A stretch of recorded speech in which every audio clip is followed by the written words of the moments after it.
Şimdi en son bahsettiğimiz Cuma günü uzatmaya gidilen ve burayı işgal ettiler.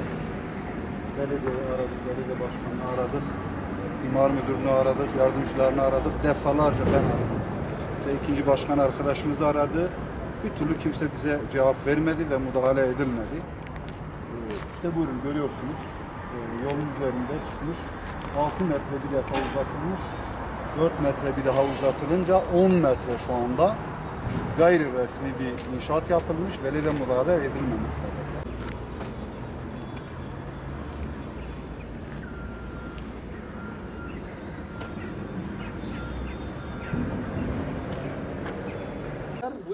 Şikayetim budur yani hiç kimse yapmasın, birisi de yapmasın. O yapsın, o yapmış, ben de yapacağım yarın bu şeyi. Bak bizim dükkanı şeyi kapatmış. Ben başka bir şey diyemem. Adım Mahmut. Burada altınlık yapıyorum. 20 yıldır buradayız. Ama sanayi ne belediyeden, ne yönetimden, ne de hükümetten hiçbir destek bulamadık. Ne şikayetçiyim? Hepsinden şikayetçiyim. Gerçekten yani birinin harcı yerine vur. 1,5 tane de burayı kaldırmış, belediye tarafından kaldırmışlar. Hala da bir kürek kaş atmamış. Ne gelip bitiriyorlar, ne de üst yapısını yapıyorlar. Yönetime gelince işte bu şeyler arası yol yapıldı burada.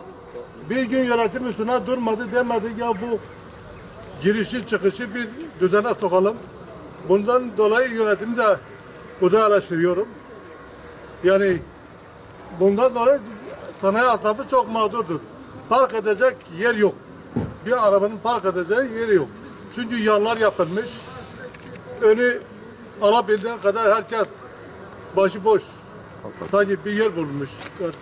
Herkes önü istediği kadar yapmış. Yani bundan herkes mağdur olmuş. İşte görüyorsunuz. Bir tanesi işgallerden, bir tanesi de burası. Bir tanesi de burası. Kimi taştan yapmış, kimi duvardan, kimi betondan, çatıdan. Yani bu şekilde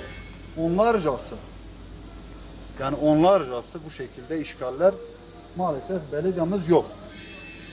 Yani belediye yok. Görevini yapmıyor. Yeri gelince de belki bizi suçluyor. Şikayette bulunduğumuzda da nazara ve kala da almıyor adam. Bir haftadır beri uğraşıyorum. Adam telefonlarımıza bile cevap vermiyor.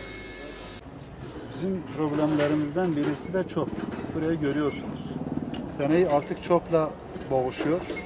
Hastalık. Zaten her gün sabahleyin erken buraya gelenler bilirler. Burada zaten yanı başımızda çöplükler yanıyor. Sanayi esnafımızın birçoğu şu anda astım ruhşta yakalanmış. Bu çöp ve kirlilikten dolayı. Çünkü bir tarafta çöp yanıyor, kokusu kirli. Bir tarafta da çöp temizliği de yok sanayimizde.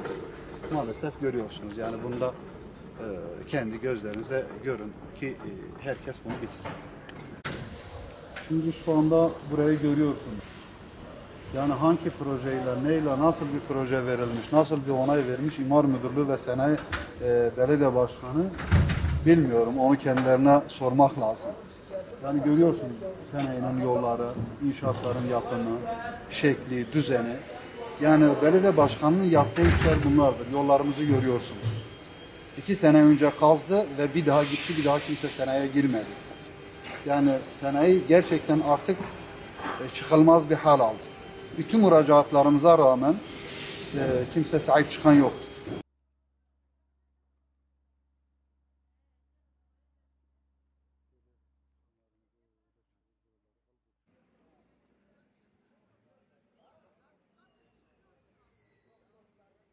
Şimdi sayın arkadaşlar, şu ana kadar bizim Bingöl Belediye Başkanı ile yaptığımız görüşmelerde ve alamadığımız neticelerin bugün basınla basında paylaşmayı düşündük ve sizlerle bu konuları paylaşıyoruz.